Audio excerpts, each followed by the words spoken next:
kita menang, peluang kita lolos ke Pildun 50,6%. Kalau kita seri 41,8%. Tapi kalau kita Halo pencinta timnas, seperti yang saya janjikan di bulan April, kita akan lihat statistik bagaimana timnas kita bisa lolos ke Pildun.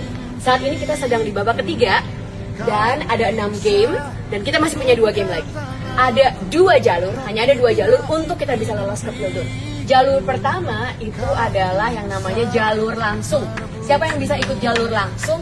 Mereka yang dari babak ketiga itu menempati posisi 1 dan kedua. Saat ini kita bukan.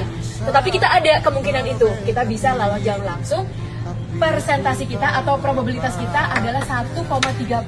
Jalur yang kedua itu lewat babak 4 dan 5. Nah, kemungkinan kita untuk bisa lewat yang jalur ini adalah 80,8%. Nah, tapi setelah itu kan kita masih harus main di game ini, jadi ada 50% untuk kita bisa menang. Jadi totalnya keseluruhan probabilitas kita adalah 40,4%. Keseluruhan kemungkinan kita, peluang kita untuk bisa lolos ke Pildun itu 41,7%. Berarti lumayan. tanggal 5 Juni kita akan melawan Tiongkok. Pasti semuanya bertanya-tanya seberapa penting game Indonesia-Tiongkok. Sangat-sangat penting. Kalau bisa kita menang, tapi kalau seri ya masih oke. Tapi jangan sampai kita kalah. Kenapa? Ayo kita lihat angkanya. Kalau kita menang, peluang kita lolos ke Pildun 50,6%. Kalau kita seri 41,8%. Tapi kalau kita kalah, peluang kita turun drastis hanya jadi 10,4%. Jadi amit-amit jangan sampai kalah atau menang atau seri. Akan ada juga game yang sangat penting, tapi itu bukan game kita, bukan Indonesia-Jepang.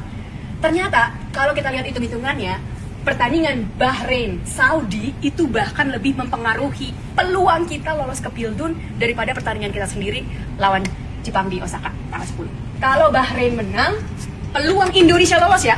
Kalau Bahrain menang, peluang Indonesia lolos itu hanya 33,7%. Jadi menurun dari peluang kita yang sekarang 41,7%. Kalau seri, peluang kita menang 40,9%.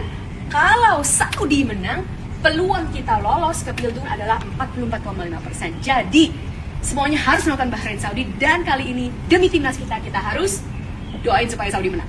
Pasti ada juga yang bilang ke saya, Mbak, santai aja, ini kan olahraga bukan sains. Ya, monggo saja. Tapi buat saya, mengetahui data kuantitatif untuk bahkan olahraga membuat nonton jadi lebih seru atau bermain jadi lebih seru. Dan bukan saya saja, tim dan atlet terbaik ini pasti menggunakan statistik untuk meningkatkan peluang mereka menang. Silakan mencoba permodelan di rumah, selamat bersenang-senang, dan terus-teruslah kita membumikan sains, mensainskan bumi. Timnas jaya jaya jaya!